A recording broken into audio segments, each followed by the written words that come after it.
안녕하세요. 오늘은 추리 논증 네 번째 시간, 어, 논증의 재구성 첫 번째 이렇게 제목을 정해봤습니다. 제가 지금 2시간 강의를 오늘도 연강을 하고 과제를 내지 않기로 이렇게 했습니다. 그래서 지금 제가 컨디션이 죄송하지만 굉장히 안 좋은 상태예요. 제가 지금까지 뭐 중노동을 하고 이렇게 지금 집중을 해야 되는데 굉장히 또 복잡한 그런 일들이 생겨가지고 제가 개인적으로 지금 좀 우울합니다. 제가 기분 좋게 이렇게 할 수 있는지 모르겠는데 여러분들이 좀 감안해 주시고 살다 보면 뭐 좋은 일도 있고 안 좋은 일도 있고 뭐 그렇게 되는 것 같습니다. 어, 그, 이게 저번 주에 우리가 어, 그 하다가 잘 뭡니까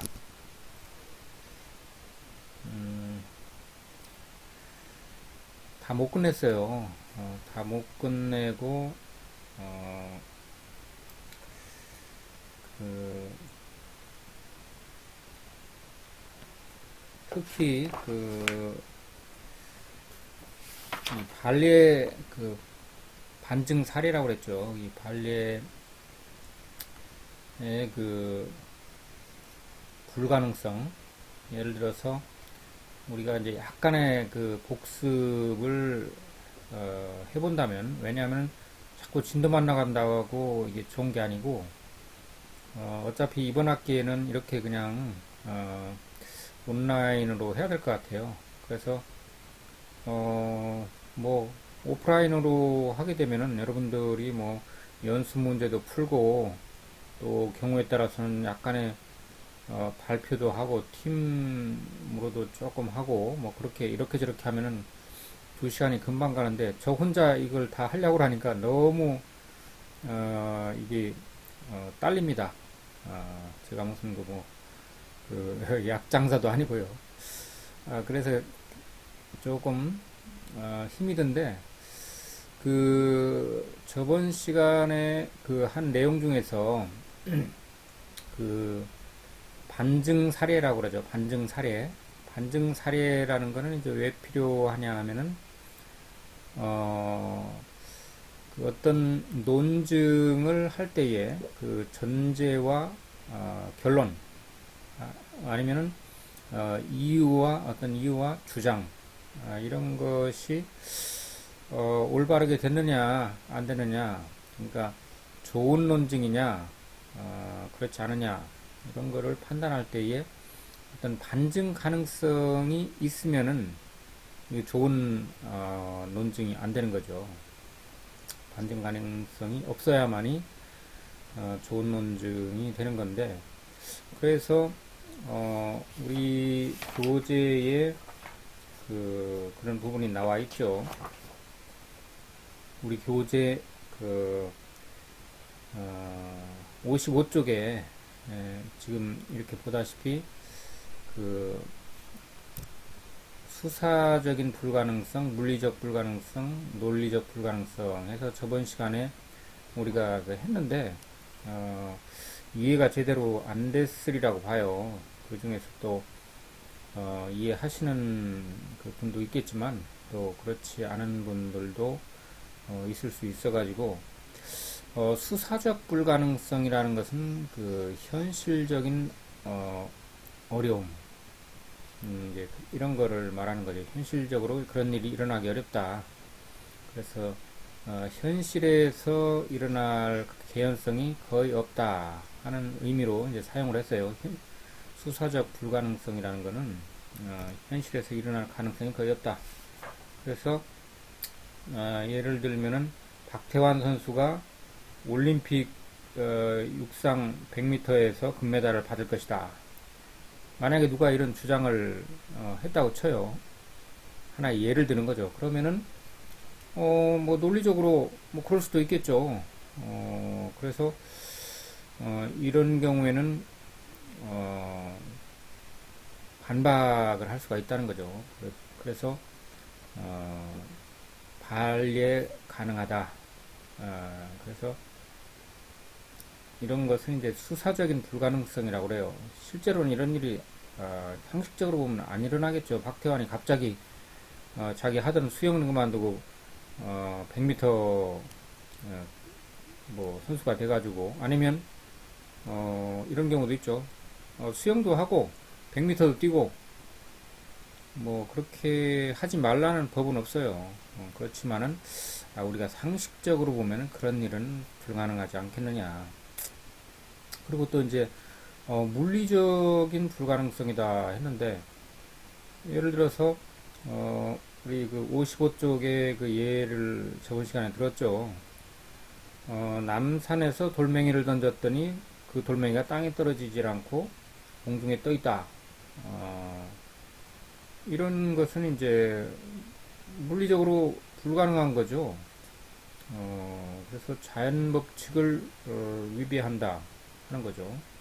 이런 경우에는 이제 그 반증이 가능하죠. 그런데 이제 중요한 거는 예를 들어서 이제 55쪽에 있는 철이는 둥근 삼각형을 그린다. 논리적인 불가능성이죠. 둥근 삼각형을 그릴 수가 없죠. 그러면은 이 논증에 대해서는 반증을 할 수가 없다는 거죠. 이 논리적인 불가능성 이걸 갖다가 모순이라고도 했죠. 컨트러딕션 해갖고 모순이 되는 것은 반박을 할 수가 없습니다. 그래서 철이는 둥근 삼각형을 그린다 하는 것은 불가능하죠. 반박을 할 수가 없어요. 그래서 이런 그 논증은 타당하다 하는 겁니다. 그러니까 반박을 할 수 없으면 타당한 거죠. 반박을 할 수 있으면 타당하지 않다는 거죠. 이 논증에서 이 추리 논증에서 가장 중요한 것은 좋은 논증이 돼야 되는데 그 좋은 논증이 되기 위해서는 반박할 수 없어야 되는 거죠. 반박할 수 있으면은 여러분들 헷갈리는데 잘 한번 생각해 보세요. 반박할 수 있으면은 그거는 좋은 논증이 안 되죠. 그래서 그러니까 그 지금 아까 박태환 선수가 육상에서 뭐 금메달을 받는다. 남산에서 돌멩이 던지니까 공중에 떠 있다. 이런 것은 그 현실적인 어려움이나 자연 법칙을 위배하는 거기 때문에 반례가 반박 논증이 가능하다는 거죠. 그래서 저번 시간에 이제 헷갈리게 이제 그 우리가 책에 있으니까 이해를 했는데 그런데 이제 이런 게 있어요. 상식적인 관점에서 보면 논리학의 관심사는 수사적인 불가능성까지만 인정하는 것이 바람직하다. 이제 이건 원칙이고요. 지금까지 세 가지 말한 것은 원칙이고, 그런데 이제 우리가 현실에서 실제로 실생활을 하는 데에는 예를 들어서 뭐 남산에서 돌멩이를 던졌더니 그 돌멩이가 공중에 떠 있다. 이렇게 말하면은 누구나 다 그것을 수긍하지 않죠. 그렇기 때문에 그 첫 번째 수사적인 불가능성 정도까지만 우리가 인정을 하는 것이 좋지 않겠냐 하는 겁니다. 그러니까 이제 그러면 어떡하란 말이냐, 이래도 안 된다고 하고 저래도 안 된다고 하고 뭐 그런데 그 수사적인 불가능성 이외에는 사람들이 납득을 하지 않기 때문에 그 얘기를 하고 있는 거죠. 그래서 이제 그 밑에 이제 이순신은 훌륭한 사람이다. 지구는 태양을 중심으로 공전한다. 뭐 이런 어, 그 저번 시간에 다룬 이것을 잘 생각을 우리가 해보면은 이해가 되겠죠. 그래서 그 지금 논증에서 지금 이런 세 가지 불가능성, 불가능성을 우리가 한번 다시 한번 되새겨 봤습니다. 그래서 이제 지난주에 그 58쪽의 연습 문제 1번, 그죠? 58쪽의 연습 문제 1번을 했는데 그 중에서 이제 다 이해가 되지만 그 4번 문제요. 4번 문제에서 우리가 유의해서 읽어야 된다. 이런 문제, 한국인인 서기는 그 어떤 한국인보다 키가 크다. 우리가 그냥 평심하게 이해를 하면 이게 이해가 안 되는 건 아니죠. 그래서, 이 한국인인 서기는 그 어떤 한국인보다 키가 크다. 한국인 가운데서 가장 크다. 이렇게 그냥 우리가 이해를 할 수 있는데 잘 읽어보면은 이게 틀렸다는 겁니다. 그러니까 한국인인 서기는 그러니까 뭡니까, 왜 이게 논리적으로 불가능하냐면은 같은 한국인인데 한국인 말고 다른 그룹이 있다면은 그 한국인보다 크다 이렇게 하지만은 같은 한국인인데 한국인인 서기는 그 어떤 한국인보다 키가 크다. 제가 볼 때는 조금 악랄한 것 같아요. 이렇게 애매하게 문제를 저번에도 이제 쭉 얘기했지만 그래서 한국인인 서기는 그 어떤 다른 한국인보다 이렇게 해야 될 것 같아요. 그 어떤 다른 한국인보다 키가 크다. 이렇게 하면은 아무런 문제가 없죠. 근데 지금 현재 이 상태로는 굉장히 좀 애매하게 돼 있지 않냐. 그걸 여러분들이 여러분들 지금 이대로 가면은 오늘이 4주차고 5, 6, 7까지 하고 아마 중간고사 기간일 거예요. 그래서 학교에서는 중간고사를 치든 안 치든 그거는 선생님이 알아서 하세요. 이런 입장입니다.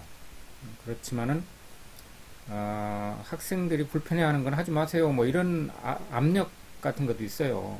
그래서 그게 무슨 말이냐면은 학생들이 싫어하는 건 하지 마세요. 이런 얘기도 되는데 제가 이제 과거 경험으로 보면은 중간고사를 안 치는 게 좋죠. 여러분들도 좋고 저도 좋아요. 솔직히 말해서. 왜냐하면 채점을 60명 하려면은 정말 이거 머리가 빠개집니다. 왜냐하면은 이 학생이 잘했냐 못했냐 이런 거는 판단하는 거는 그렇게 어려운 게 아닌데 문제는 다른 학생하고 비교를 해야 된다는 거예요. 그죠? 다른 학생하고 아니 똑같이 잘했는데 이걸 누구를 잘했다고 하고 아주 머리가 아픕니다. 정말로. 교수님, 왜 저는, 왜 점수가 이렇습니까? 하고 이제 얘기를 하면은 사실 좀 난감해요. 그래서, 편하다고 해가지고 중간고사 안 치면은 기말고사 하나 친 것만 가지고 다 이거 석차를 매겨야 되기 때문에 아주 정말, 골치가 아픕니다. 근데 이제 중간고사를 치면은 귀찮긴 하지만 변별력이 조금 더 있어요. 그죠? 뭔가 건덕지가 있다는 거지. 이제 출석도 거의 다 비슷하게 하고, 그래가지고 어떤 우열을 가리기가 쉽지가 않습니다. 60명 정도 되면. 솔직히 동점도 많이 나와요. 그러면은 동점이 나올 때는 출석을 누가 잘했냐 하는 것을 가지고 따져야 되겠죠. 그 다음에 이제 그래도 동점이다. 그러면 레포트를 잘 냈냐? 그래도 동점이다. 그러면은 어떻게 됩니까? 학년 가지고 또, 뭐 할 수도 있고, 뭐 하여간 좀 난감합니다. 하여간 그런 고충이 있어서, 귀찮지만 중간고사를 보는 게 좋지 않겠냐 하는 게 지금 생각입니다. 근데 정말 중간고사를 안 보면 편한데 그 후환이 두렵죠. 그래서 학교에서야 뭐 후환이 있든 말든 뭐 상관없는 거지만 개인적으로 저는 이제 굉장히 그 후환이 두려워요. 아유, 학생들 어떻게 평가를 해 이거 하는 그런 문제가 있어서 또 여러분들도 어, 내가 약간 실수를 했는데 이런 게 있을 수가 있죠. 그래서 제가 이제 특히 강조한 거는 예를 들어서 이제 이렇게 한 학기 동안 온라인으로만 수업을 하면은 시험을 칠 수가 없어요. 왜냐하면 모든 걸 답을 보고 다 하잖아요. 책에서만 원래 이 전통적으로 이 과목은 책에 있는 걸 그대로 냅니다. 책에 있는 것을 그대로 내는데 그럼 어떻게 됩니까? 책을 보고 하죠. 그러면 다 만점이면은 제가 평가할 수가 없잖아요. 그리고 그런 문제가 있고, 그러면 책에 없는 거를 낸다. 뭐 그렇게 할 수도 있겠죠. 그런데 솔직히 말해서 여러분들이 이 강의를 신청을 해서 듣는다 하는 그 자체가 굉장히 그 상을 줘야 돼요. 요새 학생들이 이런 공부 안 하려고 합니다. 솔직히 말해서 인문학에서 쉬운 거 있잖아요. 쉬운 거 재밌는 걸 하지 이런 거를 골치 아프다고 안 하려고 해요. 그런데 여러분들이 이렇게 많은 수강 인원이 모였기 때문에 저는 감사하게 생각을 하고 여러분들에게 뭔가 보답을 해줘야 되겠다 뭐 이런 생각이 있어요. 근데 이제 보답을 어떻게 해줄까요? 모든 사람을 다 잘해줄 수 있는 그 뭐 어떤 뭐가 없잖아요. 근데 제 생각에는 예를 들어서 이 제가 강조했던 문제 몇 개를 그리고 그걸 응용해 가지고 할 수 있는 거 몇 개를 응용이라고 해서 뭐 대단한 게 아니고 제가 충분히 답을 할 수 있도록 어떤 뭐랄까요 힌트를 줘요 수업할 때. 그래서 이런 지금 하는 문제 이거 같은 경우에 이제 그 어떤 불가능성이냐 해갖고 이제 묻는 건데 네 번째는 이제 논리적 불가능성이라고 그래요. 그러니까 같은 집단 내에서 같은 사람끼리 비교를 해가지고 누가 누구보다 크다 하는 게 상식적으로 보면 가능할 것 같은데 그게 아니에요. 잘 읽어보면은. 그래서 이건 헷갈리게 일부러 틀리게 하려고 낸 문제가 아니겠느냐 이렇게 생각을 하는데 거기다가 다른 한국인보다 이렇게 하면 애매한 그런 표현이 좀 없어지지 않느냐. 그래서 제가 장황하게 여러분들한테 힌트를 드렸습니다. 그 다음에 이제 59쪽에 보면은 타당한 그 논증으로 만드시오 하는 게 있어요. 그러니까 이제 지금까지 계속 헷갈리는 문제가 타당한 논증이라는 게 뭐냐 잘 알 것 같으면서도 자꾸 헷갈립니다. 뭐 논리적인 불가능성, 뭐 물리적 불가능성, 그다음 수사적 불가능성 이렇게 하고 더 헷갈리게 자꾸만 한다 이런 생각을 하는 분도 있을 텐데 한번 잘 이 문제 한번 보세요.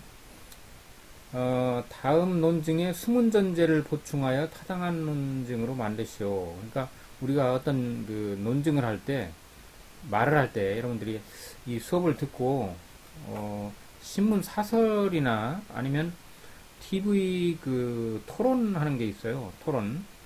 그래갖고 막 손에 땀을 쥐죠. 여러분들 뭐 방청객으로도 나간 적이 있는가 모르겠는데, 그 토론을 잘 이렇게 이런 관점에서, 논증의 관점에서 보면은 저 사람이, 어떤 수문 전제를, 얘기를 안 하고 그냥 이렇게 얘기하는 경우도 있어요. 저 사람이, 수문 전제를 다른 말로 하면은, 어, 암묵적인 전제라고 그러죠. 말은 안 하지만 그 속에 포함된 어떤 전제 같은 게 있어서 남들이 볼 때는 이해가 잘 안 되는, 왜 저런 말을 하나 하지만 그 수문 전제를 보충을 하면 이해가 잘 되는 거죠. 그래서 어떤 수문 전제를 보충해서 타당한 논증으로 만든다. 그러니까 첫 번째 보면은 그 뭡니까, 신을 믿지 않으면 우리가 기도를 해도 기적이 일어나지 않는다. 그러니까 우리는 신을 믿는다. 이래서 이제 우리는 기도를 해서 기적이 일어나기를 원한다 하는 게 이제 하나의 논증이고요. 그 다음에 그래서 실제로 우리는 기도를 해서 기적이 일어났다, 뭐 이런 얘기입니다. 그런데 이 타당한 논증으로 만든다는 것은, 논증이 타당하다는 것은 반박할 수 없을 경우에 그렇겠죠. 상식적으로 어떤 논증을 했다, 그죠? 어떤 논증을 누가 했다 그러면은 아니에요. 뭐 당신이 말한 거는 이렇게 이런 사실이 있기 때문에 그건 맞지 않습니다. 이렇게 말하는 거는 반박을 하는 거죠. 반박 가능성이 있는 그런 주장을 할 때는 이건 타당하다고 보지가 않는 거죠. 그러니까 반박을 할 수 없어야 돼요. 반증이 불가능해야 된다. 아까 이제 세 가지 불가능성 얘기했는데 그거와 관련해서 여러분들이 한번 잘 생각을 해보세요. 제가 얘기해서 아하 그렇구나 뭐 하는 수도 있지만, 자신이 잘 따져보지 않으면 자꾸 아무리 들어봐도 무슨 말인지 이해가 잘 안 갈 수가 있어요. 이게 원래 좀 그렇습니다.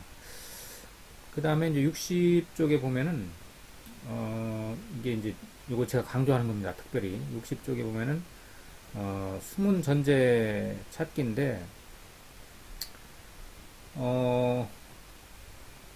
그 어떤 반례를 쓰시오 하는 게 문제입니다. 그러니까 이제 예를 들어서 이제 딴 거는 뭐 여러분들이 해보면 좋겠지만 시간이 없으니까 두 번째 거만 한번 보죠. 두 번째 거는 이제 그 수문전제 찾기나 마찬가지예요, 이게. 그래서 그 두 번째는 지난 1년 동안 입산이 금지된 후 이 산 계곡에는 사라졌던 많은 물고기들이 돌아왔다. 그러므로 사람이 환경 오염의 주범이라는 것을 알 수 있다. 논증이 저는 굉장히 마음에 들어요. 왜냐하면 제가 매일 이 들하고 산에를 가거든요. 근데 이제 저번에 말씀드렸나 모르겠는데 제가 세종시에 살아요. 그런데 여러분들 나중에 한번 구경 오세요. 근데 이 세종시에 국회가 내려올 자리에서 얼마 떨어지지 않은 국무총리 관저 그 뒤에 옆에라고 해야 되나요? 민속촌이 생기는 그런 자리가 있어요. 민속촌이 생길 예정인 그런 자리가 있는데 거기에 이제 원래는 마을이 있었어요. 시골 마을이 있었는데 이제 정부에서 이 시골 마을을 수용을 했죠. 수용했다는 것은 이제 돈을 주고 샀습니다. 그래가지고 다 다른 데로 이주를 시키고 지금 비어 있어요. 그래서 이제 집을 다 뜯고 그냥 아무도 없는 그런 상태입니다. 그런데 이게 지금 1년, 2년, 3년 이렇게 이제 시간이 가면서 자연 생태계가 형성이 되고 있어요. 그래서 제가 매일 거기 가가지고 관리를 하고 있습니다. 어떻게 관리하냐면은 제가 돈을 받는 게 아니고요. 자원봉사를 하고 있어요. 왜냐하면 세종시에서는 이런 것을 자원봉사할 필요가 있다는 것을 알지를 못해요. 이게 뭔지를 몰라요. 근데 저는 농촌 사람이라 잘 알죠. 근데 이제 뭐냐 하면은 말하자면 생태계가 파괴되고 있는 거예요. 지금 가만히 놔뒀는데도 왜 그러냐 하면은 이 주민들이 철수를 할 때 이제 말하자면 내가 살던 고향이지만 난 돈 받고 나간다. 그러니까 그냥 아무렇게나 하고 나갔어요. 쓰레기 다 버리고 막 우물 이렇게 막 웅덩이 같은 게 막 생긴 것도 거기다 쓰레기 다 내버리고 그래가지고 비가 오니까 이제 거기에 물이 가득 고여가지고 그 물이 막 썩어갑니다. 그리고 이제 그 환경을 여기 지금 환경 얘기가 나와서 그래요. 뭐 물고기들이 사라졌는데 돌아왔다 뭐 이런 얘기가 좀 나와서 그러는데 여러분들 좀 지루한데 재밌으라고 하는 얘기입니다. 그 여기 이제 말하자면은 여러분들이 생각할 때는 생태계를 인간이 파괴한다고 생각을 이제 하죠. 그 말 맞아요. 인간이 파괴하는 거 맞아요. 그런데 인간이 아닌 그런 생태계 자체에서도 이 생태계를 파괴하는 게 있어요. 그러니까 뭐냐면은 이끼류 같은 게 있는데 이게 제가 뭐 웬만한 그 식물이나 뭐 이런 걸다 그 성질이나 뭘 다 아는데 이름이나 요건 모르겠어요. 웅덩이가 있으면은 그 밑에 이제 쓰레기 이런 게 들어가서 썩어요. 썩으면은 그 썩은 거를 바탕으로 해서 이렇게 번식을 하는 그런 일종의 식물인데 식물이라고 할 수도 없고 균이라고 할까요? 뭐라고 할까요? 뭐 그런 식물의 일종인 것 같은데 막 잉크처럼 이렇게 녹색 잉크처럼 여러분들 봤을 거예요. 그런 게 쫙 끼면은 어떻게 되냐면은 그 밑에 생물이 다 죽어요. 다 죽고 그래서 이제 그 밑에 있는 건 다 썩게 되는 거죠. 그래서 완전 죽음의 웅덩이로 변하게 됩니다. 그런 죽음의 웅덩이가 수도 없이 많아요. 그래서 제가 매일 아침 가가지고 그걸 쳐냅니다. 쳐내요. 오늘도 쳐내고 왔는데 쳐낸다는 건 뭐냐면 그 물을 맑게 하기 위해서 그 균이라고 봐야 될 거예요. 아마 균이나 뭐 콜레라도 균인데 식물균인 것 같아요. 제가 볼 때는. 그런데 식물도 아니고 뭐 동물도 아니고 어떤 균 그런 건데 그걸 막 덮어버립니다. 그냥. 그러니까 그거를 다 걷어냅니다. 제가. 막 악취가 진동을 해요. 그걸 어떤 때는 막 제가 이성을 잃고 막 그걸 이제 긁어내는데 저 너무 오래 하는 것 같아요. 그걸. 그래서 이제 하여간 그 지금 여기 보면은 1년 동안 입산이 금지된 후 이산 계곡에서 사라졌던 많은 물고기들이 돌아왔다. 그러므로 사람이 환경오염의 주범이라는 것을 알 수 있다. 이게 대한 반증을 하라는 겁니다. 그러니까 이제 입산 금지를 했더니 물고기가 다 없어졌었는데 입산을 금지했더니 사람들 못 들어가게 했더니 물고기가 생겨났다. 따라서 뭡니까? 그 결론은 뭐예요? 그러니까 인간이 환경오염의 주범이다 하는 거죠. 근데 여기에 대해서 반박을 이제 하라는 겁니다. 지금 문제가 반박을 하라.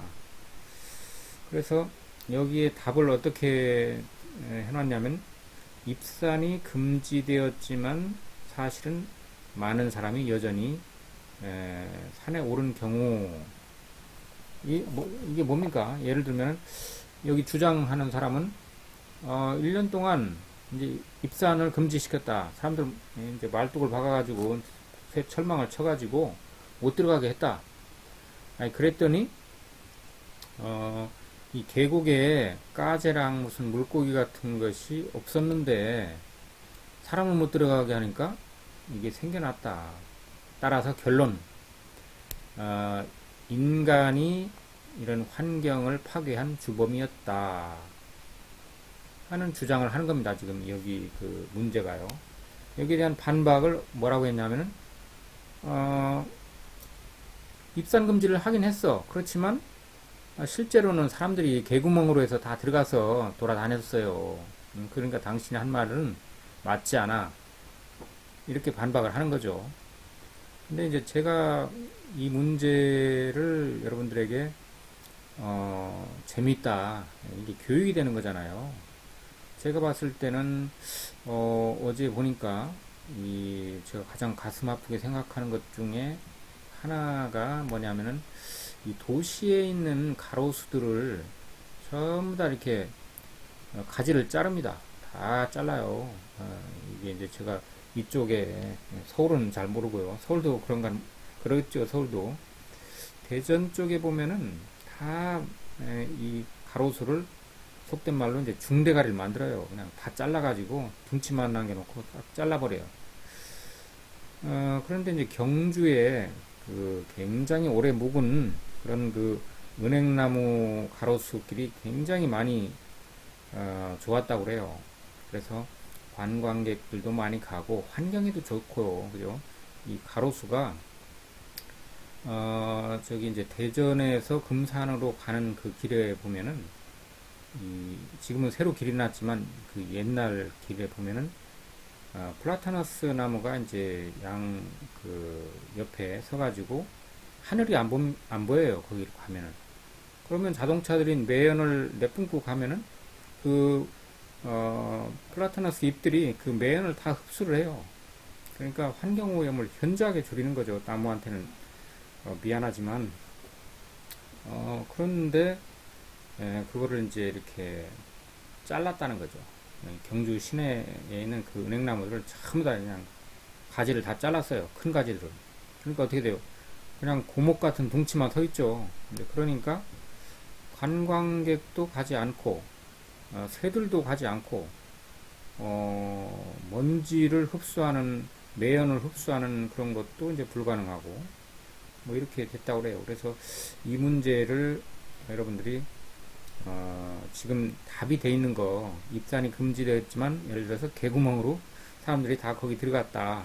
따라서 당신이 말한 건 틀릴 수도 있다. 틀린다. 해서 반박을 해놨어요. 지금 여기. 근데 제가 봤을 때는 또 다른 여기에 돼 있는 거 말고 또 다른 반박 가능성이 있어요. 한번 잘 생각해 보세요. 사람이 개구멍으로 들어간 거 말고 어떤 반박 가능성이 있을까? 제가 봤을 때는 그 어떤 그 환경 여건이 이 사람하고 관계없이 좋아졌을 수도 있다는 거예요. 예를 들어서 비가 자주 왔다거나 아니면은 그 사람하고 관계없는 그런 뭐 다른 요인에 의해서 기후가 더 좋아져 가지고 이 어떤 그 환경 전체가 좋아졌을 경우 뭐 여러 가지가 있어요. 한번 여러분들이 생각을 한번 여러분들의 창의적인 생각을 뭐 공부를 하면은 제가 볼 때는 막 여러분들 그 막 수험생이 막 그냥 강제로 막 외웁니다. 그냥 근데 어렵잖아요. 그거는 그래서 재미있게 좀 공부를 하는 방법 이게 중요하다고 생각하는데 이 문제를 한번 이렇게 선생님이 왜 저런 얘기를 하지? 한번 생각을 해볼까 하고 이제 2번을 태클을 해놨다가 한번 제가 특별히 강조하는 거니까 여러분들 한번 재미로 한번 해보세요. 그 다음에 이제 제가 이렇게 놨어요. 지금 여기다가 뭐 기타 환경 여건이 좋아졌을 수도 있다라고 해서 이제 이걸 이제 어떤 다른 문장으로 바꾸거나 또 한번 가만히 생각을 해보면 여러분들 아이디어가 떠올 거예요. 이런 거를 뭐 시험 문제로 하면 좋지 않을까 뭐 그런 생각이 드는데 62쪽에 그 다음에 제시된 논증에 반례가 적절한가 안 한가를 이제 파악을 하고 그 이유 왜 적절한가 왜 적절하지 않은가 하는 것을 밝혀라 뭐 이런 게 문제가 있어요. 그런데 이제 제가 여기서 또 한 가지만 한 문제만 강조를 하겠습니다. 그럼 나머지는 다 자동적으로 알게 되는 거기 때문에 이 한 문제 그게 뭐냐면은 2번입니다.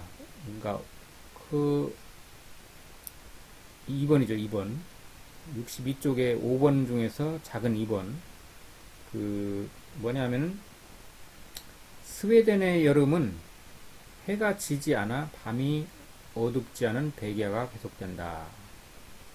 여러분들 얘기 많이 들어봤죠? 저는 실제로 한번 가봤어요. 가봤더니 어떻게 되냐면은 밤 12시가 돼도 그 해가 있는 것처럼 훤합니다. 밤 12시가 돼도. 그리고 어 이제 그 이튿날 날이 새가지고 그 이튿날 어 저는 뭐 이제 한국 사람이니까 뭐 한 7시나 되면은 그 재미가 있어가지고 저는 일찍 깨거든요. 그런 데 가면은 일찍 깨갖고 구경하러 다니려고 그래서 막 다니니까 사람이 개미새끼 한 마리도 없어요. 그러니까 이 사람들은 낮에 자는 거예요. 우리가 볼 때는. 그러니까 이제 이 백야라는 게 해가 지지 않으니까 사람들이 밤낮을 갖다가 이제 만들어 가지고 살아야 되겠죠. 진짜 이상하다. 굉장히 그런 생각을 했는데 백야가 계속되면 많은 사람들은 불편으로 피곤하겠죠. 잠도 제대로 못 자고 하니까. 그러므로 스웨덴에서 여름에 많은 사람이 피곤을 느낀다. 반례. 이게 이제 논증인데, 이거에 대한 반례, 반증, 반박을 해봐라 하는 거죠. 그래서 이제 스웨덴에서 여름에는 해가 지지 않는다 하는 거죠. 이게 이제 대전제입니다. 뭐, 맞잖아요. 백야라는 게 그런 거니까. 그러니까, 밤에도 해가 지지 않는다. 그래서 이제 어,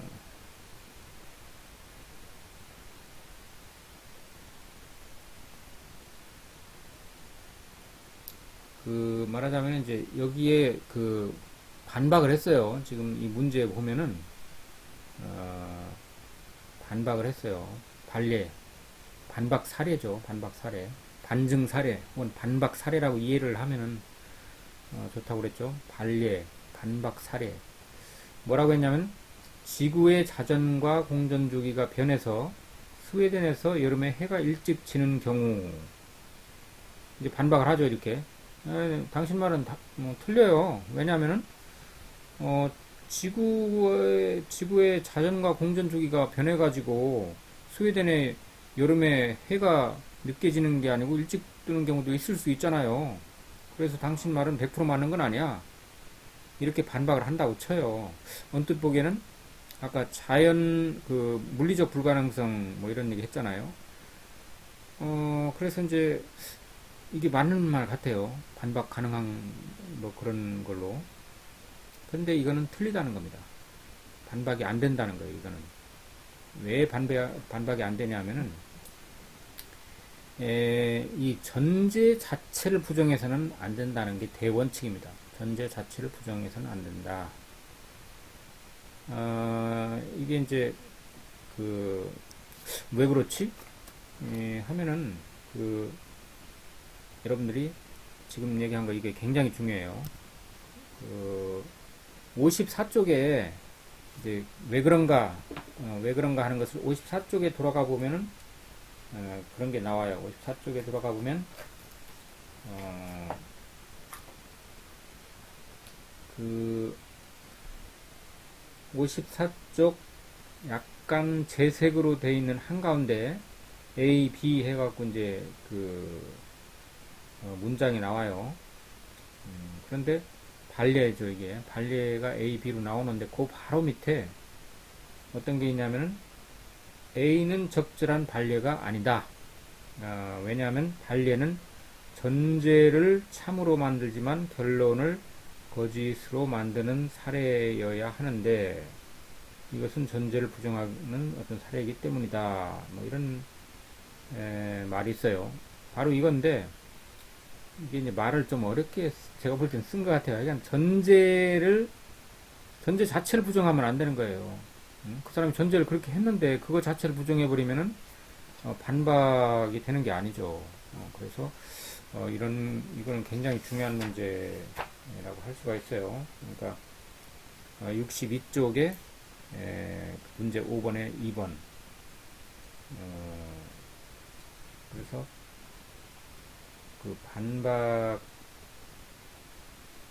그러니까 이제 반박 가능한 것처럼 보이는데 실제로는 반박 가능하지 않다는 겁니다. 아니요, 선생님, 그게 아닌데요. 아까 물리적 불가능성 말씀하셨잖아요. 거기에 보면은, 그거는 반박할 수 있다는 뜻이라고 했잖아요. 근데 이건 왜 그렇죠? 이렇게 질문을 할 수가 있겠죠. 그런데 바로 아무리 그렇다 하더라도 전제 자체를 이 사람이 전제를 한 거예요. 그렇게 전제를 스웨덴에는 백야가 일어난다 하는 걸 전제로 했어요. 그러면 그걸 부정하면 안 된다는 거예요. 딴 건 다 부정해도 되는데 그걸 부정하면은 이게 이제 반박 그 타당한 논증이 될 수 없다는 겁니다. 그러니까 이제 이 반례가 타당하지가 않다는 거예요. 그러니까 이 논증은 타당하다 하는 얘기가 되는 거죠. 그래서 이제 그렇게 보면은 이제 지금 2번이 그렇고요. 3번, 4번 이런 게 다 한번 해보면 될 것 같아요. 그래서 이제 비슷하고 이 5번에 있는 문제들이 반례가 지금 다 드러났어요. 반례를 반박 논증 반박 가능성을 이제 이렇게 반박 사례 그죠? 반박 반증 사례들을 이제 다 드러났어요. 논증 1 여기서 반박 논증 2에 대한 반례 이렇게 쭉 드러났는데 제가 한 개만 아까 얘기한 대로 그 점만 유의하면 될 것 같습니다. 그 다음에 이제 그래서 오늘 이렇게 갖고 이제 문제를 다 마치고요. 뭐 6번 문제도 있는데 이제 64쪽에 그건 여러분들이 안 하셔도 될 것 같아요. 좀 집에 가서 지금 집에 있는데 또 집에 가서 그게 아니고 이제 한번 풀어보세요. 뭐 이렇게 그런 그 형식적인 얘기는 안 할게요. 그래서 여러분들 뭐 지금 강조한 것만 해도 되지 않을까 하는 생각이 듭니다. 그래서 이제 오늘은 논증의 재구성에서 65쪽 을 이제 지금까지는 이제 복습 저번 시간에 한 것을 복습을 하고 그 다음 문제 못한 것을 했고요. 그 다음에는 이제 이 논증의 재구성이라는 것은 무언가 예를 들어서 이제 아까 말씀드렸듯이 이제 사설이 있어요. 신문 사설이 있으면 뭐 장황하잖아요. 예를 들어서 한 4, 5쪽 정도 되는 것 같아요. 굉장히 길어요. 근데 자기의 주장을 유연하게 이렇게 하려면은 그 정도 공간이 지면이 이제 필요하다고 볼 수도 있죠. 그런데 이제 어떤 경우에는 여러분들도 이제 뭐 레포트를 제출하세요 이러면은 이제 과제를 주면은 어떤 학생은 한 패러그래프 정도로 써요. 그리고 어떤 학생은 1쪽 정도를 쓰는 학생도 있어요. 제가 반쪽 이내에서 쓰세요 이렇게 했잖아요. 여러분들 부담 안 주려고 그러는 것도 있고 또 길게 쓴다고 좋은 거는 아닙니다. 그렇다고 짧게 쓴다고 좋은 것도 아니고. 그러니까 예를 들어서 여러분들이 그 책 한 권을 200페이지 되는 책 한 권을 150쪽으로 요약하세요 하면은 어떨까요? 아우 그걸 언제 써? 아유 한 5쪽으로 쓰라고 그러지. 이렇게 말하는 학생도 있을 수 있는데 길게 쓰는 게 가장 쉬워요. 짧게 쓰는 게 가장 어렵습니다. 단 짧게 쓴다고 해서 그냥 물리적으로 짧게 쓰고 대충 쓰는 것이 아닌 경우에 그렇다는 거예요. 그러니까 200페이지 되는 그 내용을 다 축약하면서 핵심을 이렇게 쓰는 그건 정말 어렵죠. 그래서 이제 이 사설을 쭉 한번 읽어보면은 첫 번째 하는 어떤 그 우리가 생각해야 될 게 뭐냐면은 어, 쟁점이 무엇인가. 어, 야, 코로나에 대해서 썼는데 뭐 어쩌란 말이야, 뭐 어쨌다는 거야 하는 거죠. 결론이 뭐야, 뭐 아니면 핵심이 뭐야, 이런 거죠. 쟁점이 뭐냐. 정부에서 잘했다는 거야, 못했다는 거야, 뭐 어쩌란 거야, 뭐 이제 그런 거를 지적할 수가 있어야 되는 거죠. 그러니까 좋은 논증이라면은 쟁점이 무언가 하는 것을 잘 드러나게 써야 된다는 겁니다.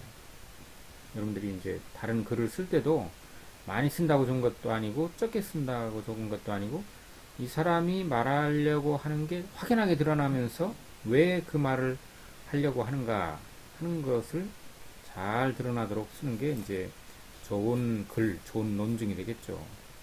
두서없이 글을 쓰게 되면 읽는 사람이 짜증이 납니다. 짜증이 나가지고 그냥 덮어버려요. 네, 알았어. 너 1점, 2점, 4점, 3점 이렇게 하는데 너 1점 줄게. 이렇게 되는 거거든요. 여기 입사시험 같은 거 할 때 여러분들 어떻게 생각할지 모르지만 장황하게 쓴다고 좋은 건 아니다. 장황하게 쓴다 하더라도 쟁점이 뭔가를 재밌게 풀면 또 재미있죠. 그래서 가장 중요한 건 쟁점이 뭐다, 이 사람이 핵심 주장이 뭐다 하는 것을 파악할 수 있도록 써놔야 된다는 겁니다. 두 번째는 전제와 결론. 그러니까 이제 이 사람이 이런 자기 주장을 하는데, 그래서 주장을 한다는 것은 결론이죠. 이 결론을 뒷받침하는 전제가 뭐지? 왜 이런 말을 이 사람이 자기 마음대로 주장을 하지? 라는 게 그렇게 이제 의문이 들게 하면 안 된다는 겁니다. 아, 이 사람이 이런 주장을 하는데 이 사람이 전제로 하고 있는 거는 코로나가 중국에서 발생했다는 거하고, 이거는 아직 이 세균이 어떤 성질을 가지고 있는지를 정확하게 파악을 못하고 있다는, 그래서 맨 처음에는 이제 예를 들어서 여름이 되면은 코로나가 이제 수그러든다고 했거든요. 근데 맞지 않거든요. 지금 보면 아프리카에서도 막 발병을 하고 하기 때문에 이제 코로나가 뭔지를 잘 모르고 있는데, 하여간 이런 글을 쓸 때의 전제와 결론을 정확하게 파악할 수 있도록 그렇게 쓰면은 글이 아주 쉬워지고 재미가 있고 힘이 있게 되는 겁니다. 아, 그렇구나.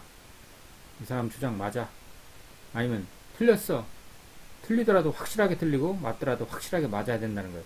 이것도 아니고 저것도 아니고 이거 어떡하라는 거야 대체. 뭐 이렇게 이제 글을 읽는 사람이, 아니면 예를 들어서 대통령 담화, 아니면 TV 토론에 나와서 얘기하는 사람들 얘기를 이렇게 가만히 들어봐도 마찬가지입니다.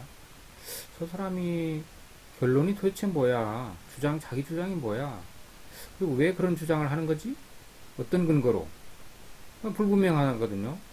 자기 생각인지 그냥 어떤 현실적인 근거가 있는지, 이런 거를 이제 잘 명백하게 밝혀줘야 된다. 그러니까 그런 거를 파악하는 게 중요한 거죠. 논증을 재구성한다는 것은 이해하기 쉽도록 하기 위해서 지금 하는 겁니다. 그래서 그 다음에 이제 생략된 전제가 만약에 있다면 보충을 해야 된다는 거예요.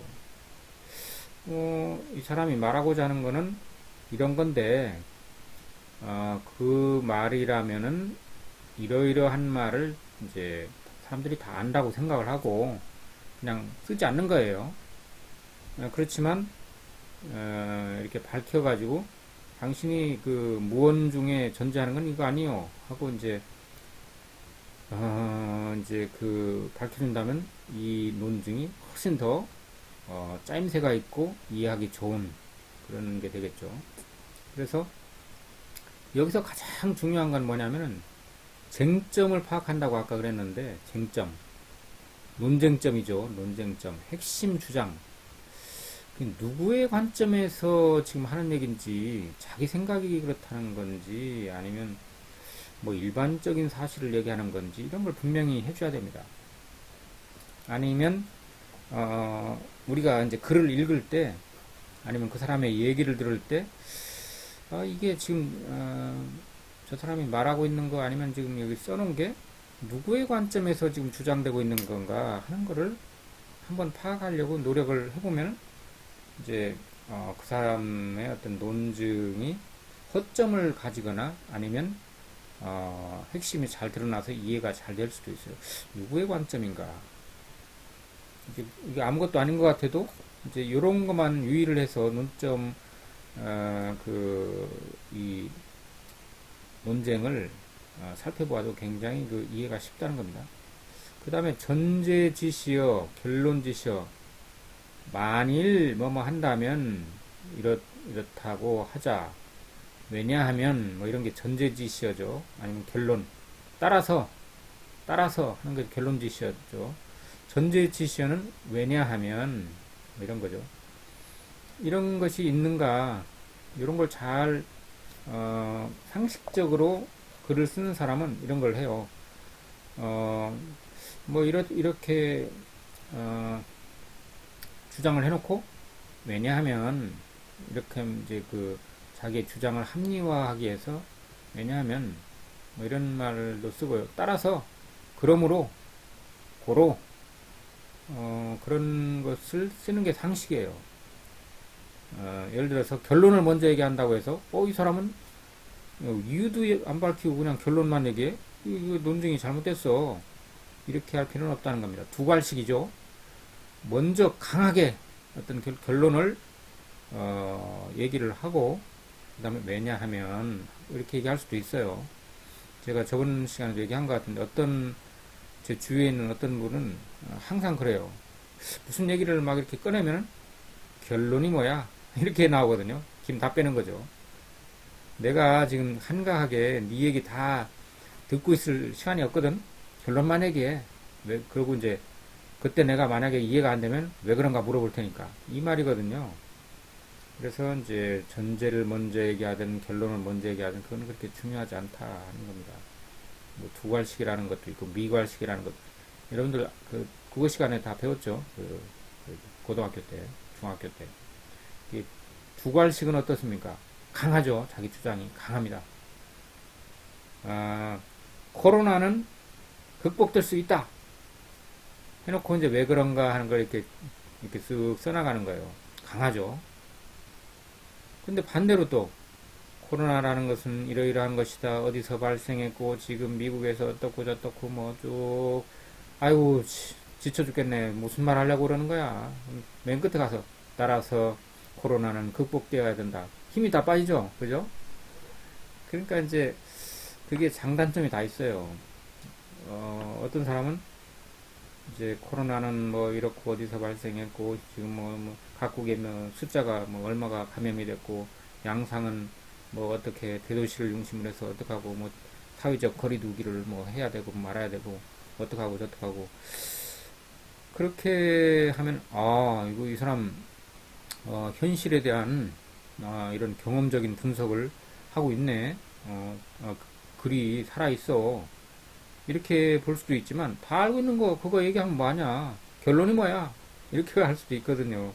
그래서 상황에 맞게 이제 거기에 맞게 이렇게 이제 그 자기의 관점에서 지금 이 시점에서 가장 필요한 건 이것이다. 따라서 결론부터 얘기를 하고 내가 주장하고자 하는 결론을 얘기를 하고 왜 그러냐고 사람들이 그 의문을 가질 때 나는 이러이러하다 이렇게 이제 하겠다 해서 이제 자기의 논증하는 글을 혹은 말을 할 수도 있고 아니면 어떤 그 개별적인 사실들을 쭉 나열해요.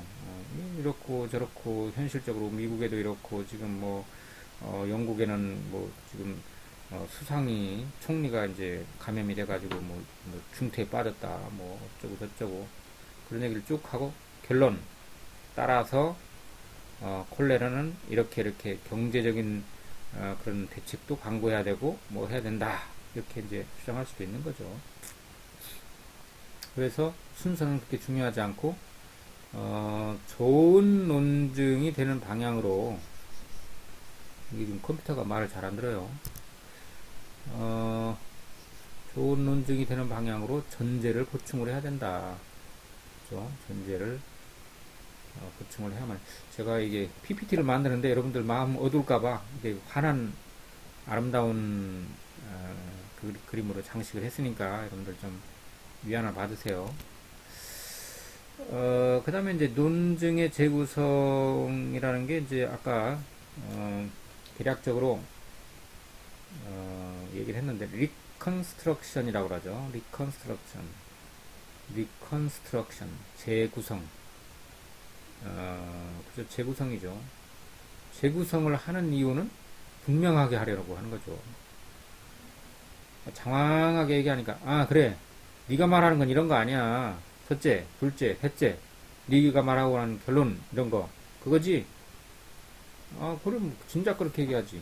그럼 네 논증에서 지금 이러이러한 점은 맞지만 이런 부분이 문제가 있어. 이렇게 할 수가 있죠. 논증을 재구성하는 이유는 그 사람의 그 논증을 보다 명약관화하게 손쉽게 파악할 수 있도록 하기 위해서 하는 거겠죠. 근데 이제 논증을 재구성할 때에 그 논증의 그 타당성과 건전성이라는 게 있다고 그랬죠. 타당성은 뭡니까? 타당성은 그 전제에서 결론이 올바르게 도출이 됐는가 하는 게 핵심이에요. 그러니까 전제 자체가 틀리고 맞고 하는 건 별로 그렇게 상관이 없죠. 이순신이 착한 사람이다. 따라서 삼각형의 내각의 합은 180도다. 저번 시간에 했죠. 야, 이거 무슨 말이 이래. 그렇지만은 이 논리학에서는 근본적으로 이 전제가 그 전제 자체가 타당성이 있냐 없냐 그 어떤 그 뭐 이순신이 정말 훌륭해? 그건 알 수 없잖아. 우리가 그 시대에 태어나지도 않았고 어떻게 알아? 뭐 그렇게 이제 하면 안 된다는 거죠. 의미가 없어요. 이순신은 훌륭하다고 전제를 하자 하는 겁니다. 그래서 이제 여러분들 중에는 원씨도 있죠. 원씨도 있을 것 같아요. 근데 원균 이순신하고 원균에 대해서 이제 제가 관심이 굉장히 많아요. 그래서 이제 제가 다른 학기에 원균에 대해서 이제 나쁘게 얘기를 한 적이 있는데 왜냐하면 역사적 사실이 이제 그렇다고 기록에 나와 있으니까. 근데 이제 원균의 그 뭡니까 후손들은 기분 나쁘죠. 기분 나쁜데 그 얘기를 하자는 건 아니고요. 어쨌든 이순신은 훌륭한 사람이다. 아이 그런데 안중일기를 잘 읽어보면은 이순신도 훌륭한 사람 아니야. 뭐 그런 얘기도 있어요. 그래서 그 옛날에 박정희 대통령이 이제 자기가 군사 쿠데타를 일으켜가지고 대통령이 됐기 때문에 그걸 합리화할 수 있는 어떤 그런 거를 연구를 했는데 그게 잘 안 되니까 이순신 장군하고 세종대왕을 이렇게 성인처럼 이렇게 떠받들어 모시고 은근히 자기가 그런 사람인 것처럼 이렇게 했다고 해. 뭐 이런 설이 있거든요. 사실인지 어쩐지는 모르지만 뭐 이제 그런 여러 가지가 있지만은 이순신은 훌륭한 사람이다. 이렇게 하는 게 잘못도 아니고 뭐 잘못이 아닌 것도 아니고 그건 뭐 중요한 게 아니라는 거예요. 논리학에서는 추리논 중에서는 그걸 시비하면 아까 안 된다고 그랬죠. 전제 자체를 부정하면 안 된다. 이순신은 훌륭한 사람이다. 따라서 삼각형이 내가고 야 말도 안 돼. 그렇게 하면은 안 된다는 거죠. 이순신이 훌륭한 삼각형인 거하고 삼각형의 내각의 합이 180도인 거하고 아무 관련성이 없는 것처럼 보이죠. 그렇지만 삼각형의 내각의 합이 180도라고 하는 주장을 바꿀 수는 없어요. 반박을 할 수가 없다는 거죠. 야, 네가 말하는 거는 이순신은 훌륭하다고 지금 전제를 했는데 그거 반박할 수 있거든. 왕조실록에 보면은 이순신이 대낮에도 술을 마시고 뭐 어떻게 하고 외놈을 갖다 살려준 일도 있고 뭐 해서 네 말 틀려 이렇게 말하는 것은 그 자체가 뭐 사학적으로는 역사학적으로는 의미가 혹시 있을진 모르지만 논리학적으로는 아무런 그 중요한 문제가 아니다 하는 것을 제가 강조하기 위해서 조금 장황하게 얘기했어요. 그래서 이제 논증의 타당성과 건전성 했는데, 타당성이라는 건 이제 이순신 장군이 훌륭하다. 따라서 삼각형의 내각의 합은 180도다. 그렇게 하는 것은 타당성이 있다는 겁니다. 타당성. 타당성이 무슨 뜻인지. 그 다음에 이제 건전성이라는 건 뭡니까? 건전성이라는 것은 실제로 그랬는가 하는 거, 그죠? 야, 역사 사료를 어떤 그 조사를 해보니까 이순신 장군이 훌륭한 사람이 아니더라. 또 그리고 삼각형의 내각의 합이 180도라고 주장을 하는데, 유클리트 기하학에 의하면 그렇지만은 비유클리트 기하학에 의하면은 그거 틀려. 이렇게 반박을 할 수가 있겠죠. 반례를 제시하겠죠. 이 논증을 거부하려고 하는 사람이. 그랬을 때에 이 논리학에서는 추리논증에서는 이 두 가지 중에서 타당성이 중심이 된다 하는 얘기를 하는 겁니다. 타당성. 타당성이 가장 중요하다는 겁니다. 건전성은 뭐라고 했어요? 예를 들어서 그건 역사학자한테 물어봐야지. 우리 논리학자들이 알 수가 없어. 그냥 거기 나온 거는 우리가 믿어야지 어떻게 해. 그 다음에 삼각형의 내각의 합이 180도인지 아닌지는 이 학자들끼리 막 계속 싸운단 말이에요. 유클리트라는 게 2500년 전에 사람인데 그 사람이 한 게 지금에 맞냐. 비유클리트 기하학이라는 게 얼마나 발전을 했는데 하고 막 이제 싸웁니다. 그러면 논리학자는 심판 보고 있어야죠. 지금 A 선수가 지금 드리블을 하고 있습니다. B 선수 지금 방어를 하고 있어요. 뭐 어떡하고 이렇게 할 수는 없다는 거죠. 그죠? 의미가 없어요. 논리학자는 그런 거에 관심이 없습니다. 자기네들끼리 치고받고 싸우든 말든 전제가 뭐야? 그 다음에 결론이 뭐야? 그 전제로부터 결론을 올바로 끌어냈어? 아니야. 이것만 판단하면 된다는 거죠. 실제 그런가? 중요하죠. 근데 언제 그게 결론이 납니까? 결론 나려면 뭐 역사가 끝나도 안 되겠죠.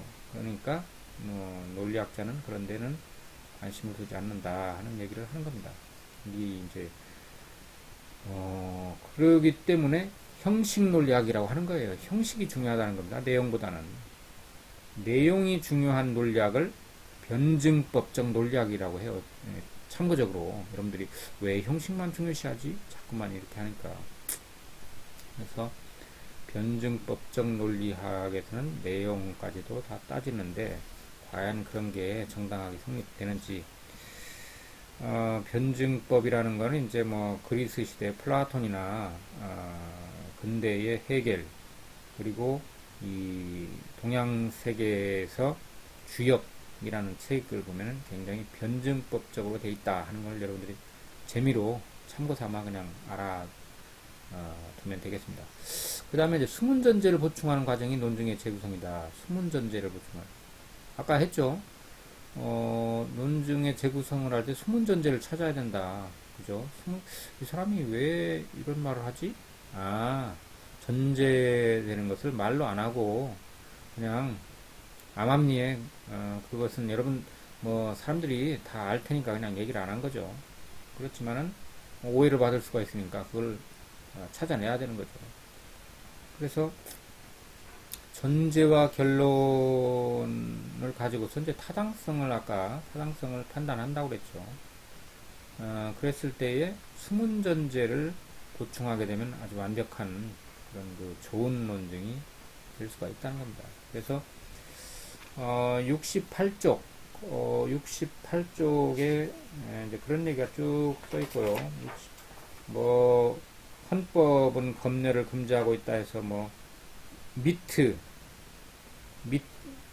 MEET, DEET 뭐 해갖고 뭐 치의학대학원, 뭐 의학대학원, 뭐 하여간 모르겠습니다. 이거 기출문제 그런 게 있는데 이거는 생략하기로 하겠습니다. 여러분들이 한번 관심 있는 학생은 보면 좋겠네요. 이 법 관계에 법학을 하신 분 같은 경우는 재밌을 거예요 아마. 근데 저는 재미는 있지만 할 시간이 없어요. 그러니까 이제 이건 생략을 하고 68쪽에 보면은 과학적 실제론에 대해서 문제가 이제 굉장히 두 페이지가 되는 지문이 주어졌어요.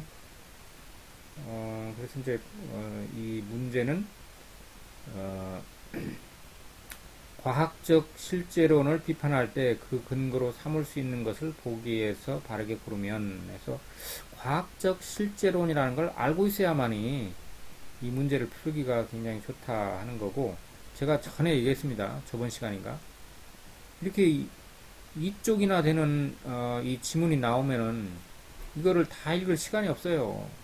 미련하게 이걸 다 읽고 있어요. 어떤 사람은 착실한 학생이죠. 그런데 그 착실한 학생을 뒤통수를 치는 게 누굽니까? 이 시험관이죠. 시험관. 그러니까 이제 이 시험을 낸 시험 출제자들은 이제 이 수험생들의 허점을 이용하는 거죠. 그래서 뒤통수를 치는 건데 뒤통수를 맞으면 안 되겠죠. 그러면 탈락입니다. 그러면은 방법 모든 그 우리가 살아가는데 가장 중요한 건 방법이에요. 방법. 방법을 알면 그거 다 읽을 필요 없죠. 그래서 과학적 실제론이 뭐다 하는 것을 알고 있어야만이 풀 수 있는 거예요. 실은. 그래서 좀 생소할 수도 있지만 이 시험 문제를 내는 출제관이나 이 회사, 이 대학원에서는 여러분들의 그 어떤 그 능력을 테스트하는 것도 있지만 제발 좀 틀려달라 하는 겁니다. 틀려달라. 그래서 이제 아이고 과학적 실제론이라는 걸 내가 어떻게 알아? 뭐 이제 그렇게 하겠죠. 근데 과학적 실제론이라는 건 현상에 대한 최선의 설명을 하는 추론이라고 부른 거죠. 그러니까 이제 현상이라는 건 뭡니까? 그 우리가 이렇게 경험할 수 있는 일반적인 사실들 그런 것을 잘 설명하는 겉으로 드러난 어떤 그런 사실들 그런 걸 잘 설명하는 추론, 추리죠, 추리 논증이니까 추론. 그런 것이 이제 과학적 실제론이다. 또 증명할 수는 없지만 과학적인 실제론이 옳다고 믿을 어떤 근거가 있다 하는 이제 취지로 이렇게 이제 그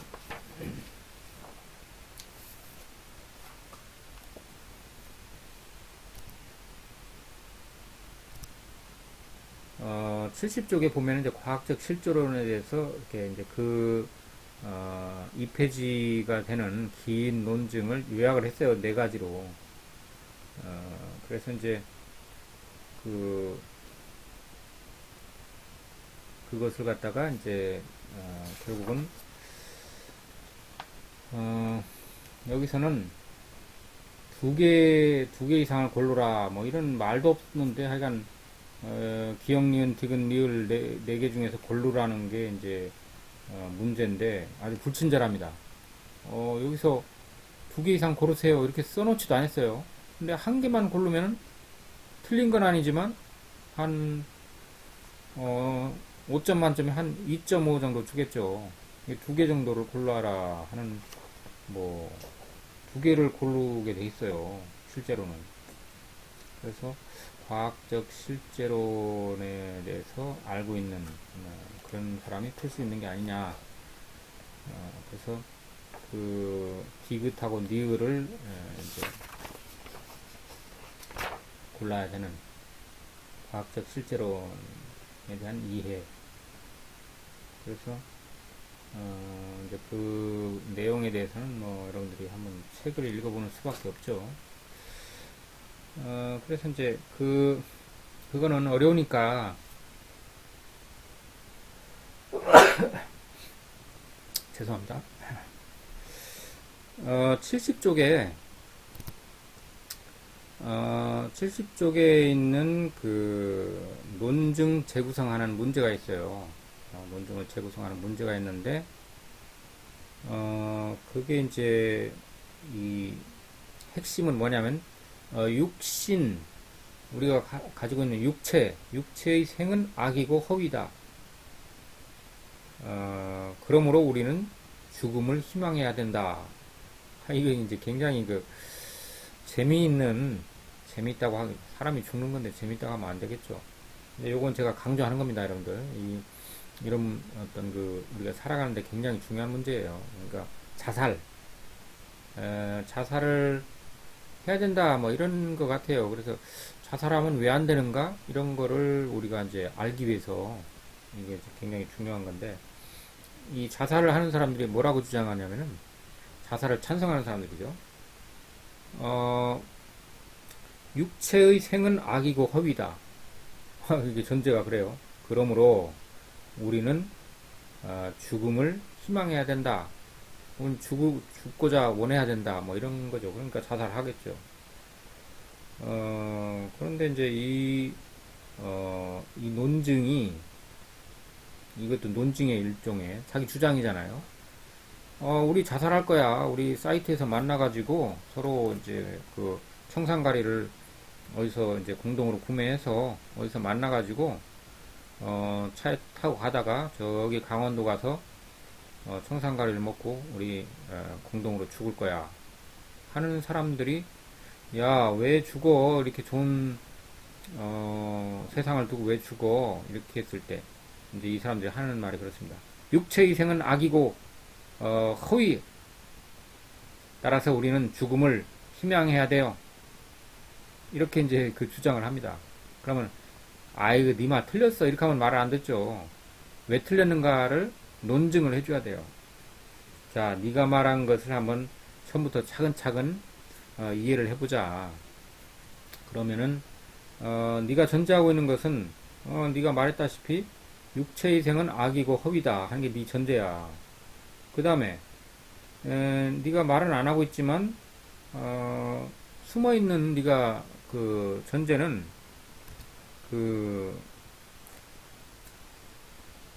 악이고 허위인 것은 피하도록 희망해야 된다 하는 것이 네가 지금 말은 안 하고 있지만 전제하고 있는 거지. 그래서 이 두 가지 사실로부터 육체의 생은 피하도록 희망해야 된다 하는 것이 이제 어떤 작은 결론이고, 네가 궁극적으로 말하는 것은 죽음을 희망해야 된다. 죽기를 바라야 된다. 이게 네가 말하고자 하는 거잖아.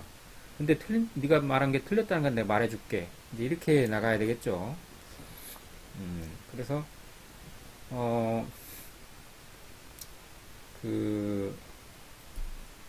아까 그랬습니다.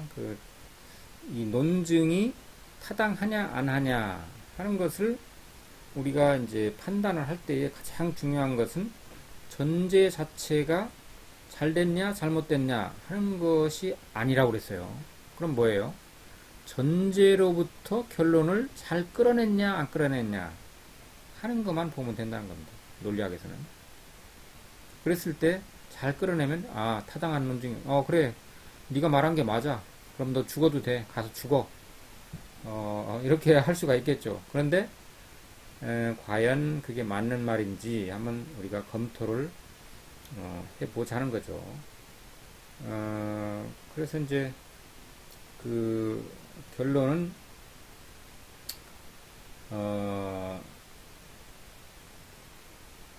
죽음이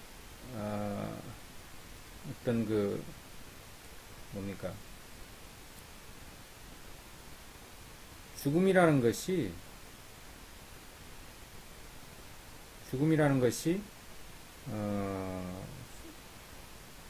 생을 마감하는 것이 아니라 육체의 부활을 의미한다. 또는 지금 육체의 생은 악이고 허위다. 그러므로 우리는 죽음을 희망해야 된다. 이렇게 이제 주장을 하니까 어떤 사람이 이렇게 반박을 했어요. 그래, 좋아.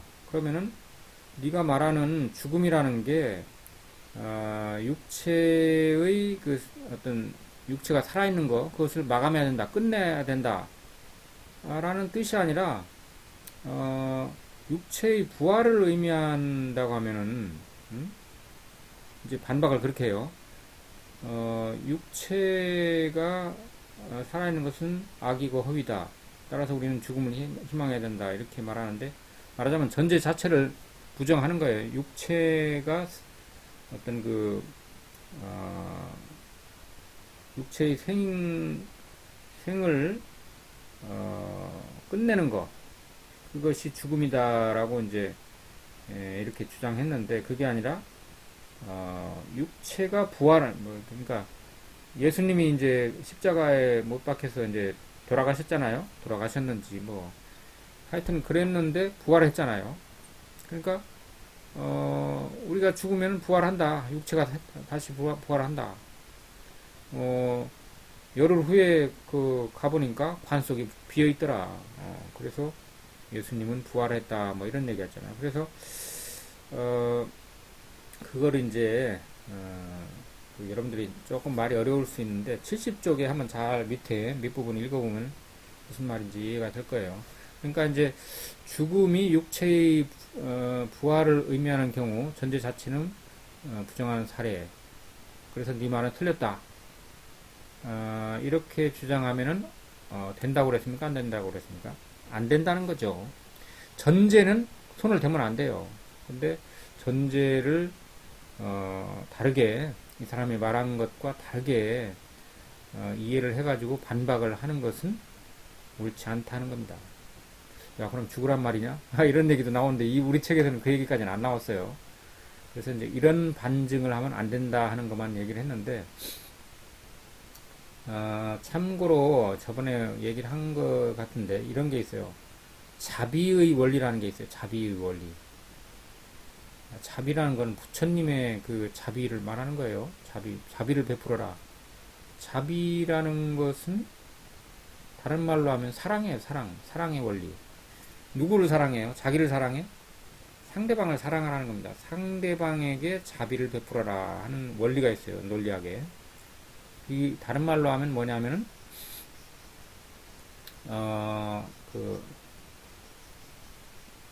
소통의 원리예요. 상대방과 잘 소통하기 위해서는 좀 자비를 베풀어서 그 사람이 속된 말로 개떡같이 얘기해도 찰떡같이 알아들으라는 겁니다. 조금 못하게 표현했어도 네가 말하려고 하는 건 이런 거지 하고서 이제 좋은 호의를 가지고 이해를 해줘야 된다는 겁니다. 왜? 소통이 돼야 되니까. 그죠? 소통을 시키려면은 그러니까 상대방과 이야기가 통하려면은 상대방을 긍정적으로 이해를 해줘야 된다. 상대방의 논증을 이렇게 막 비판하려고만 하지 말고 그 사람이 의도하는 것은 이런 게 아니겠냐 하고 이제 합리적으로 해석을 해야 된다는 거죠.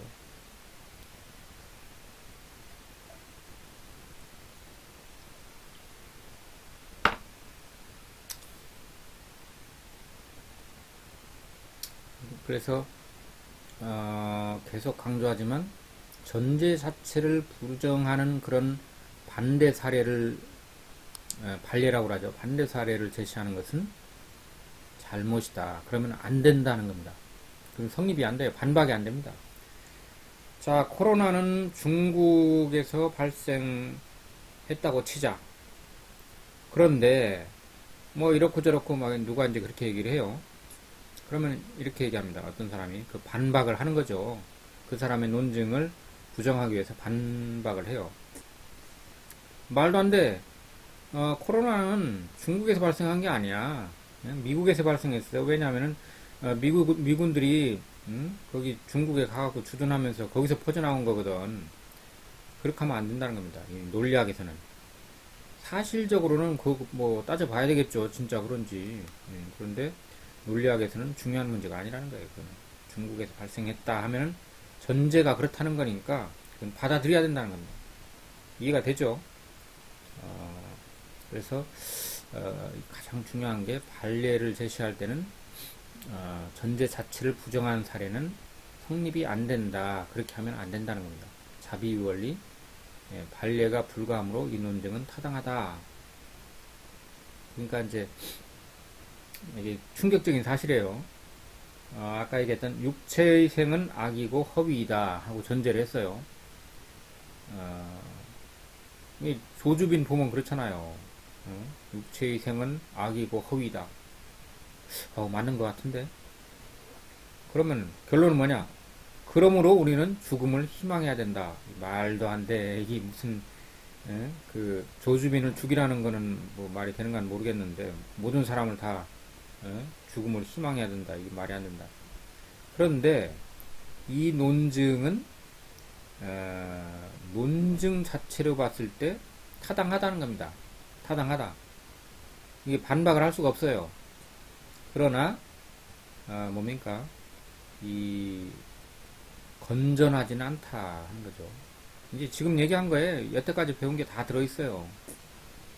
어떤 전제를 거부하면 안 되고, 전제를 부정하면 안 되고, 전제에서 어떤 결론이 나오면은 그것이 그 전제로부터 나온 결론인가 아닌가만 판단하면 된다는 거죠. 논리학적으로는. 네, 그러나 이 논증이 건전한가 했을 때는 건전하지 않다. 사실 이것도 저는 모르겠어요. 이게 뭐 자살을 하면 안 된다 이거거든요. 이제 쉬운 말로 하면 이게 건전하지 않다, 틀리다. 자살하면 뭐 도덕적으로 자살하면 안 된다 하는 건 맞지만 논리적으로 자살하면 안 된다 하는 게 맞는 건지 그건 모르겠어요. 어쨌든 우리 책에는 뭐 그렇게 나와 있습니다.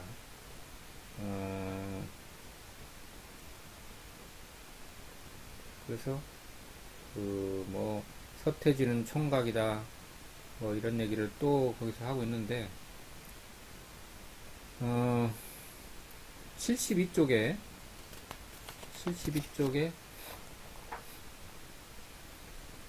이런 게 있어요. A라면 B다. 잘 보세요. A라면 B다. 그 다음에 A라면 C다. 그럼 어떻게 돼요? 그러므로 B면 C다. 이런 게 있죠. 그러니까 이제 그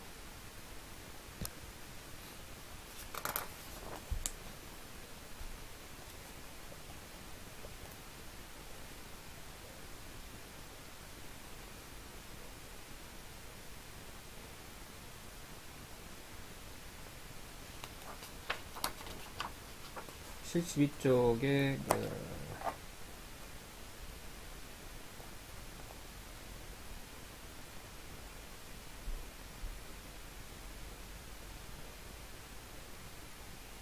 이런 게 이제 말하자면은 그 자기 자신의 최대선을 추구하는 것이 항상 합리적이다.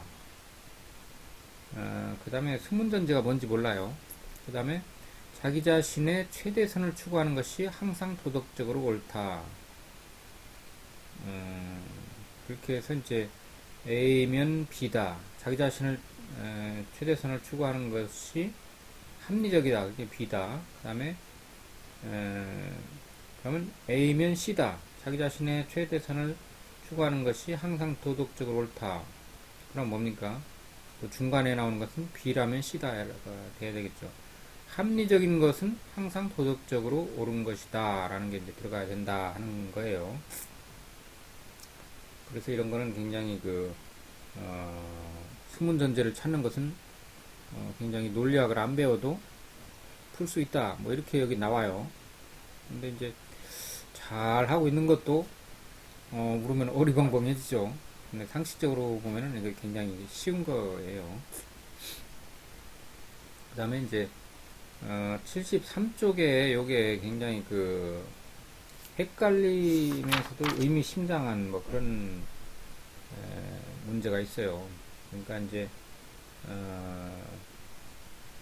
그 PSAT 푸사트 PSAT 여기에서 이제 그 출제됐던 문제라고 그래요. 73쪽에 PSAT에서 이제 문제는 음악 작품이란 무엇인가 뭐 하는 그런 거예요. 이제 그래서 뭐 당신이 베토벤 5번 교향곡 운명이라는 작품을 듣고 있다고 상상해 보라 하면서 쭉 막 어려운 거를 이렇게 써놨어요. 그런데 이제 이걸 갖다가 어, 이게 재구성을 했어요. 논증을 재구성을 했는데 74쪽에 보면은 어, 그 74쪽에 보면은 어, 전제 1, 전제 2, 전제 3 이렇게 하고서 수문전제 그다음에 뭐 소결론 뭐 이렇게 쭉 해갖고 결론은 음악 작품이 무엇인지를 이해하는 데는 어려움이 있다 하는 게 결론이에요. 잠깐 보면은 음악 작품이 추상적 대상이라고 하는 생각은 매우 직관적이다. 어려워요. 무슨 말인지. 근데 잘 생각해보면 추상적 대상은 시작도 끝도 없는 영원 불변한 것이다. 음악 작품은 작곡가에 의해 창조된다. 누군가에 의해서 창조된 것은 시작도 끝도 없는 것이 아니다. 음악 작품은 추상적 대상이라고 생각할 수 없다. 음악 작품이 추상적 대상이라고 생각하는 것이 매우 직관적인 측면이 있는 반면 음악 작품이 추상적 대상이라고 생각할 수 없는 측면도 있다. 예를 들어서 이제 우리가 음악을 들으면은 그 음악을 이렇게 쫙 들으면은 그 선율이 흐르잖아요. 근데 그 선율이 어디 있는가 하는 거예요. 소리를 통해서 선율이 우리한테 전달되는데 그 소리라는 것을 베토벤이 작곡을 했다고 그래요. 근데 베토벤이 작곡을 한 것 같으면은 예를 들어서 그러면 다른 그 피아노 연주자가 치게 되면 또 다르거든요. 그러면 베토벤이라는 사람이 한 게 대체 뭐지? 그리고 그 선율이 흐른다라고 했는데 그게 이제 그 작곡가 베토벤이 작곡했다고 하는데 이 음악의 대상 이 선율이라는 거는 추상적인 거다. 우리가 보려고 해도 볼 수가 없고 만지려고 해도 만질 수가 없고 그냥 들을 수 있을 뿐인데 근데 그 들리는 것이 바로 베토벤 작품은 아니지 않냐. 왜냐면은 뭐 작곡가마다 그 뭐예요 그 연주자마다 다르게 치거든요. 그러면 도대체 베토벤이 작곡한 건 뭐지? 뭐 이런 얘기입니다. 추상적 대상이라고 했는데 아니 베토벤이 작곡한 건 구체적인 거 아닌가?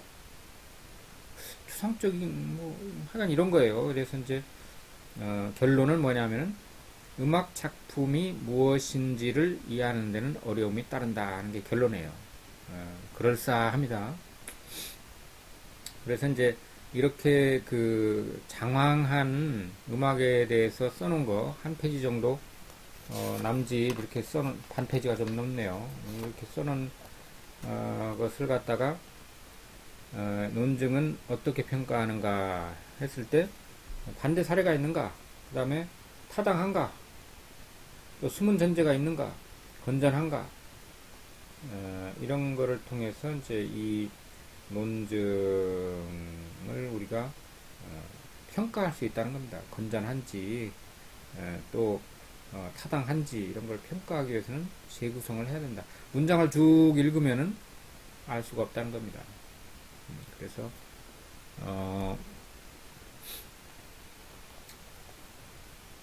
그런 얘기를 지금 하고 있는 겁니다. 그 다음에 이제 75쪽에 보면은 뭐 정규직 노동자와 비정규직 노동자 무슨 뭐 그런 얘기가 쭉 나와 있어요. 이 지문이 나와 있는데 이게 이제 이 논증이 타당하냐 타당하지 않냐 뭐 이런 거를 이제 쭉 얘기를 합니다. 그래서 이 첫 번째 논증, 그러니까 이제 우리나라 비정규직 노동자에 대해서 임금을 동결해야 된다. 제가 이 사진이 아주 기가 막히게 들어갔네요, 그죠? 이 배경이 너무 좋아. 그래서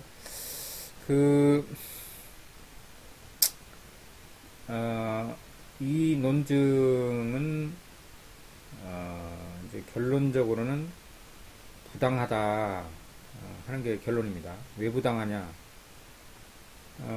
필연적이 아니라는 겁니다.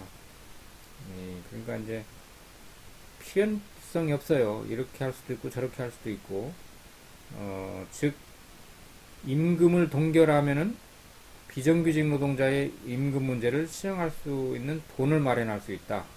그러니까 정규직 노동자의 임금을 안 올려주면은 비정규직 노동자의 그 임금 문제를 해결할 수 있다 하는 얘기예요. 그러니까 이제 월급 안 올려주려고 하는 거죠. 이제 사측에서 하는 말이에요, 이거는.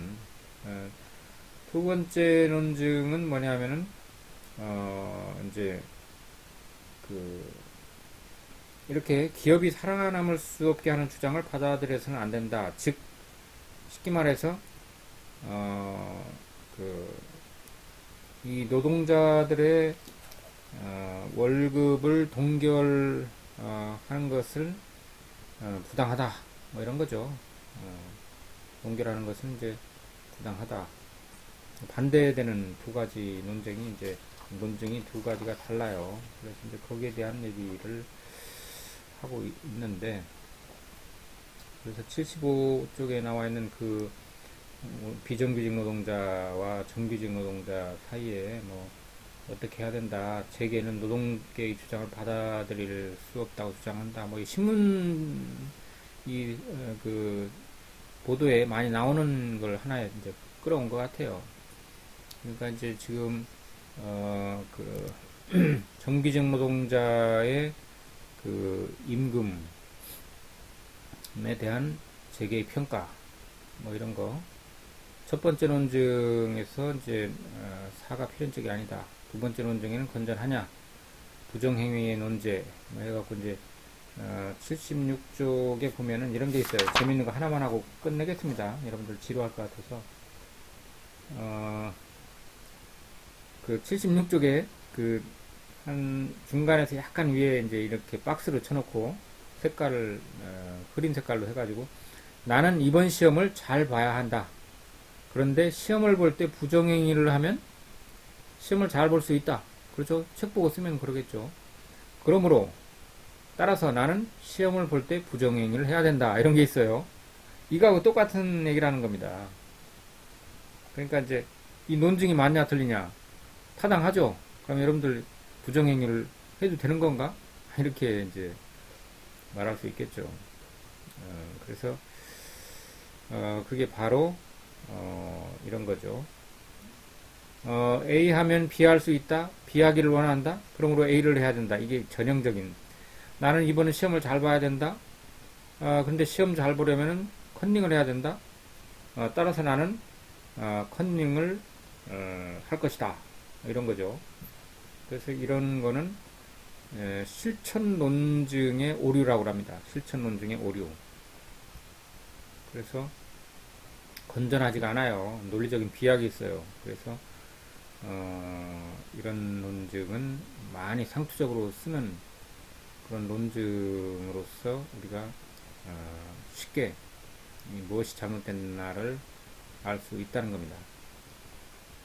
그 다음에 이제 78쪽에 예제 5번 기출문제인데요. PSAT 문제. 뭐 개미가 이렇게 모래 위를 쭉 기어다니니까 이제 그게 기어다니는 자국이 이렇게 하고 이순신 장군 얼굴처럼 이렇게 나타났다. 뭐 그런 얘기입니다. 그랬을 때 이제 이 글로부터 추론할 수 있는 게 뭐가 있고 추론할 수 없는 게 뭐가 있냐 이런 문제가 났어요. 그래서 이순신 장군을 그리고자 그린 그림이라도 이순신 장군과 닮지 않았다면 그를 표상하는 그림이라고 볼 수 없다. 이제 아까 제가 맨 처음부터 줄기차게 얘기하고 있는 게 뭡니까? 이 지문 다 안 읽어도 된다는 거예요. 그 답들을 쫙 비교해 보면 가장 틀린 게 하나가 있어요. 그거를 고르면 되겠죠. 그래서 그런 이야기가 지금 79쪽에 나와 있어요. 그 다음에 이제 81쪽 그 연습 문제가 있는데 이제 그 오늘 한 걸 약간 복습을 해본다면 논증의 재구성, 전제와 결론을 찾아낸다. 그 다음에 타당한가를 이제 우리가 살펴본다는 거죠. 뭐가 타당하냐면 전제에서 결론이 나왔는가, 제대로 나왔는가 이런 것만 판단하면 된다는 거죠. 그게 이제 타당한가 하는 걸 보는 거고. 그 다음에 반증 사례를 찾아낸다. 찾아내면 어떻게 돼요? 만약에 반증 사례를 찾아내면 그 논증이 타당하지 않은 거죠. 그 다음에 반증 사례를 못 찾아내면 타당한 거죠. 그래서 내가 한 얘기를 반박을 하는 것을 막기 위해서 어떻게 하냐면은 수문전제를 보충하면 됩니다. 여기 지금 80쪽에 이렇게 다 나와 있는 내용이에요. 그래서 연역 논증을 우리가 마무리한다면 이제 마치겠는데요. 그러면은 주어진 논증이 타당한가? 그 다음에 타당한가? 그 다음에 전제가 건전한가? 이 논증이 건전한가? 즉 실제로 참인가 하는 거를 우리는 연역 논증에서 평가를 해야 된다는 거죠. 실제로는 그런 겁니다. 이 추리 논증이 잘 됐어, 타당해 하는 것도 이제 1차적으로 중요하고, 실생활에서는 정말로 타당해? 실질, 내용적으로 타당해? 하는 거, 이제 그런 게 있을 수가 있죠. 그래서, 이번 시간에는, 여기까지 하는 걸로 하고, 오늘 시작했듯이 그렇게 다음 시간에 또 여러분들 너무 피곤하니까 여기부터 다시 하는 걸로 하고, 오늘은 여러분들 수고 대단히 많았습니다. 이것으로 마치도록